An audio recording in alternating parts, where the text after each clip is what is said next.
Hi, I'm Bill O'Reilly. Thanks for watching us tonight. Oprah Winfrey defending President Obama using the race card.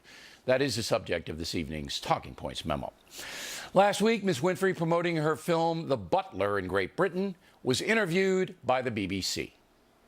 Has it ever crossed your mind that some of the treatment that Obama and the challenges he's faced and some of the reporting he's received is because he's an African American? Has it ever crossed my mind? It's crossed my mind probably as many times as it's crossed your mind. Probably it's crossed my mind more times than it's crossed your mind. Just the level of disrespect. When the senator yelled out, "You're a liar," remember that? Yeah, I think that there's a level of disrespect for the office that occurs. And that occurs in some cases and maybe even many cases because he's African American. Now let's analyze Oprah's take. I've known her for decades, not well, but we've spoken on occasion. As I've written, I admire Oprah Winfrey. She rose up from very humble circumstances to become perhaps the most powerful woman in the world. And she did that on pure talent. She also looks out for the kids. I've been on a program talking about protecting children. In my opinion, she is a good person. But Oprah definitely has a blind spot when it comes to politics. She, along with some others, use a racial prism when analyzing public policy. There's no question that President Bush was attacked far more viciously than President Obama has been. But Ms. Winfrey has not acknowledged that, as far as I know.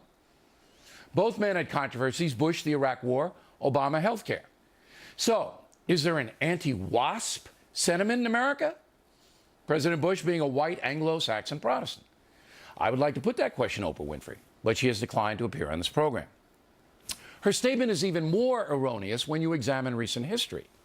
This week, we are marking the 50th anniversary of President Kennedy's assassination. He was hated and vilified by some because he was a Roman Catholic.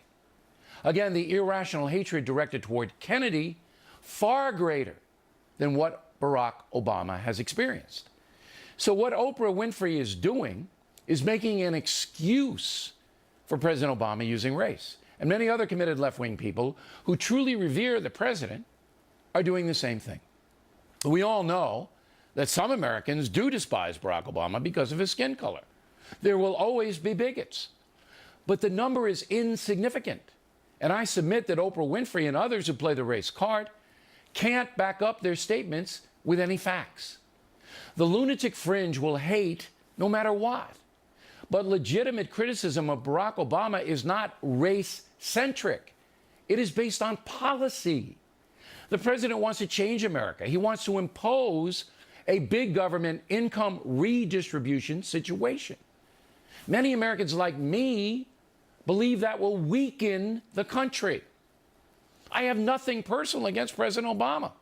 In fact, he has joined with me to help thousands of wounded veterans. He's been great on that issue. But this nanny state play is causing tremendous economic problems. And that's where my criticism comes down. Finally, it is irresponsible of Oprah Winfrey, a woman of influence in this country, to say what she said to the BBC. The record shows that Mr. Obama is simply a president who is being criticized for some of his policies. And as the man himself would say, period. And that's the memo. Now for the top story tonight reaction. Joining us from Cambridge, Massachusetts, Harvard University Law Professor Charles Ogletree, who is a friend to the president. So where am I going wrong here, Professor? Well, Bill, where should I start? First of all, I love Oprah Winfrey. She's done a great job. And I think in her heart, if you heard all of her statement, I'm sure all of it will be put on the Fox network, she's talking about how things are much better than they were. But she was incensed about what happened to President Obama with comments about race. She didn't say anything that the president said. In fact, he is one who has Teflon and when it comes to issues of attacking him. He's been attacked by people from start to finish. And I think the reality is that he is a good man. He doesn't let race bother him. Whether people say he's not race enough, he's too much race, he ignores that and tries to do what's best for the country. And you think about it, some of these criticisms have not just been about Obamacare, and people are very critical of that. But the reality has been about everything, about whether he's a citizen, whether he was born in Hawaii, whether he's really should be someone who's a Kenyan who shouldn't be in the office. Those types of attacks keep going on.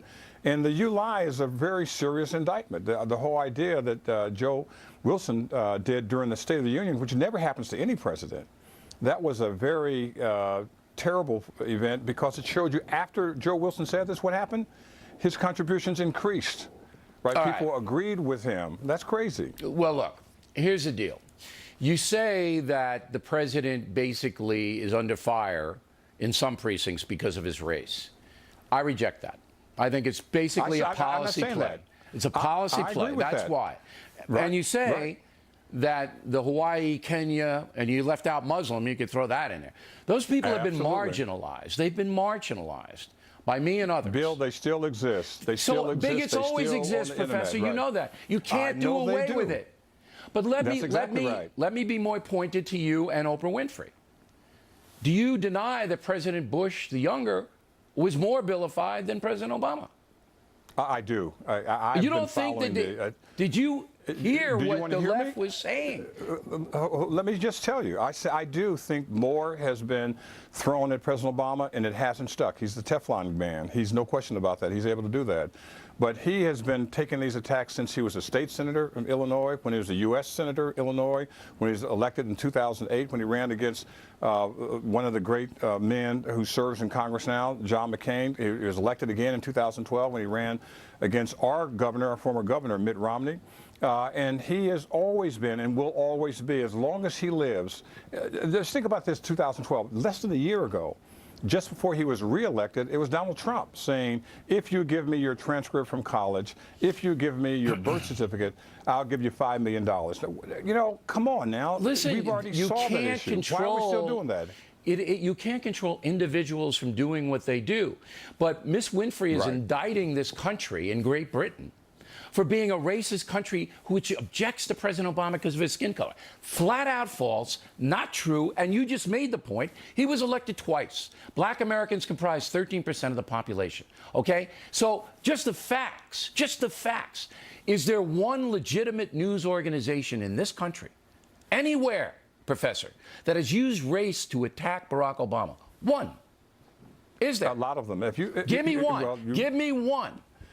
A lot of them. If you look at what has happened to President Obama from the first time he ran for office, there were ads in all of these papers about whether he was a Muslim.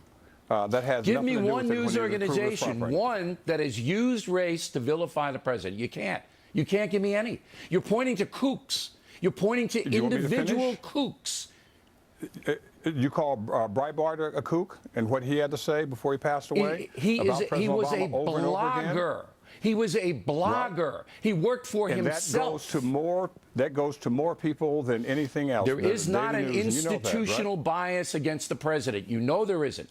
Kennedy, Roman Catholics, okay? You know what happened to him.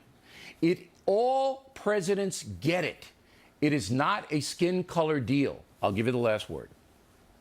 Just this, Bill, I think that if people look at history and look at what happened to President Obama, he's overcome the issue of claims of race. He's done a very good job on that. And I think that as much as you can criticize Oprah Winfrey, he is, in a sense, fluffed off all of these attacks on him, and his focus is on the economy, on making Americans go back to work, on trying to make sure we have a comprehensive health care plan, and all those things are important. I love this man. He's doing a great job, and he's going to do a great job as an ambassador to the world once his term ends in 2016. All right. Good debate, Professor. We really appreciate you taking time to come on tonight. And come to Harvard. Come to Harvard, Bill. I think they're ashamed of me up there now. I'm embarrassing it today. All right. We'll see you soon. Not at all. Thank you. Next on the Rundown.